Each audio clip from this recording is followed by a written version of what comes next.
Установка 18-го астериска на CentOS 7 в минимальном варианте имеет ряд отличий от установки 16-го астера. Уже установлена виртуальная машина CentOS 7 Minimal, и на ней настроен доступ в интернет. Для удобства подключаться к ней будем по SSH, через MobXterm. Неплохая программа. В ней есть FTP, RDP, VNC и много чего еще, она еще и портабельная. Также есть доступ к файлам на удаленной машине. Подключение выполним из-под рута. Да, небезопасно, но про безопасность будем думать после установки астера. Подключаемся, вводим пароль.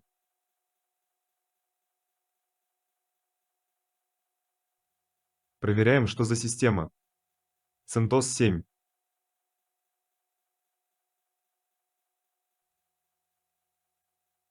Процессор i3. 64-разрядный. Оперативка 6 ГБ.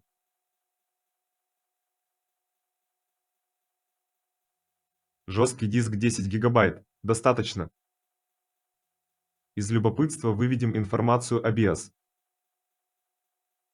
Для установки нам потребуется отключить встроенную защиту. По умолчанию она включена. Сперва отключим в данном сеансе, следом отключим ее совсем.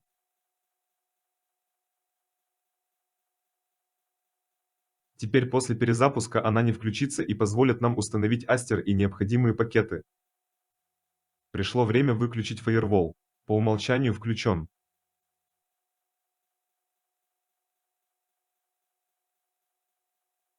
Отключаем, блокируем автозапуск. Останавливаем.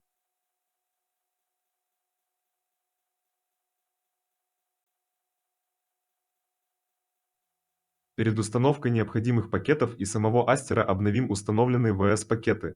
Это займет какое-то время.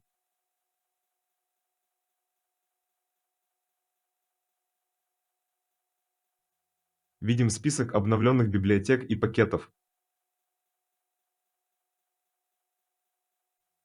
Перед следующим этапом перезапустим систему. После перезапуска снова подключаемся по SSH. Проверим встроенную защиту и Firewall. Все отключено. Хорошо. Продолжаем. Установим утилиты. wget для закачки исходников, tar для их распаковки и текстовый редактор Nano для удобного редактирования. Следующий шаг. Установка вспомогательных библиотек и утилит. Утилиты для компиляции. Mute для создания псевдографики. И прочие компоненты для работы астера. Ожидаем некоторое время. И вот компоненты и их зависимости установлены. Все подготовительные этапы завершены. Можно устанавливать астериск. Создадим папку для исходников и перейдем в нее.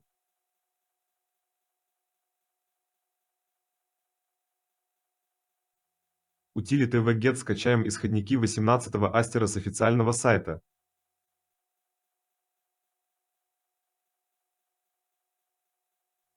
И распакуем их таром.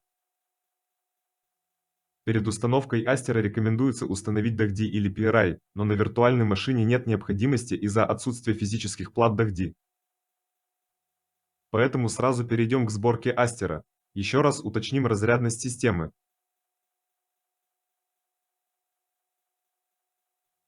Сделаем конфигур с параметрами для 64-й разрядности. И включим библиотеку Jensen. Установить LPRI и DAGD можно, следуя инструкции на нашем канале.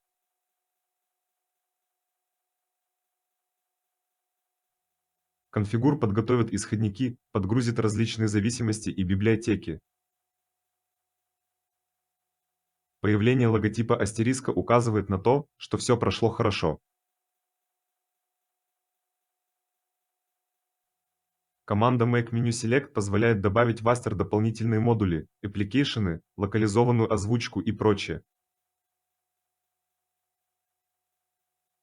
Передвижение по меню осуществляется стрелками, а активация пунктов Enter'ом.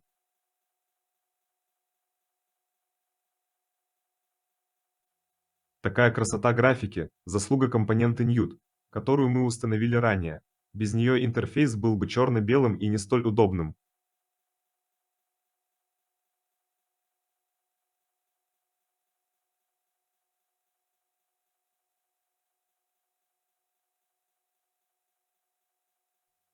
Выбираем файлы русской озвучки.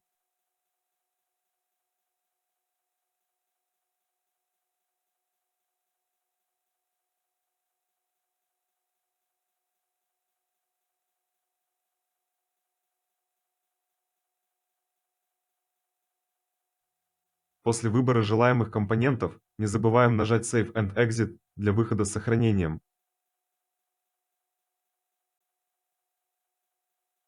Начнем компиляцию Aster командой make. Процесс занимает длительное время.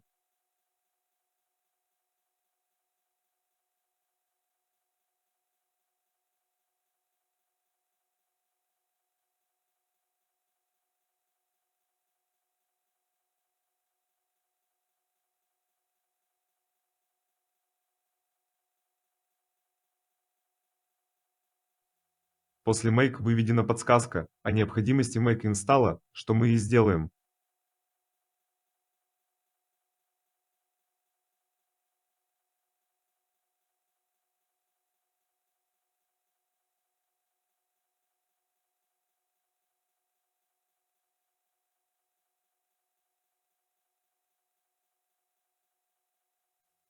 Сейчас предлагается сконфигурировать астериск с базовыми преднастройками. Будут созданы необходимые конфигурационные файлы, и в них добавлены некоторые примеры. Для того, чтобы меньше потом разбираться с этими примерами, запустим make-config, который не создаст базовую конфигурацию. Теперь у нас установлен чистый астер, но один конфигурационный файл придется создать. Без него астериск не запустится.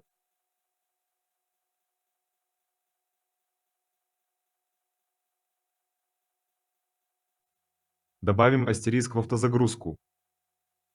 И затем запустим службу.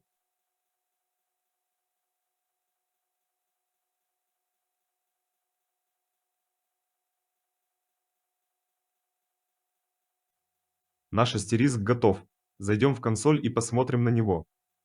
Конечно, в таком виде нельзя выкладывать в продакшн. Предстоит еще настроить защиту и фаервол.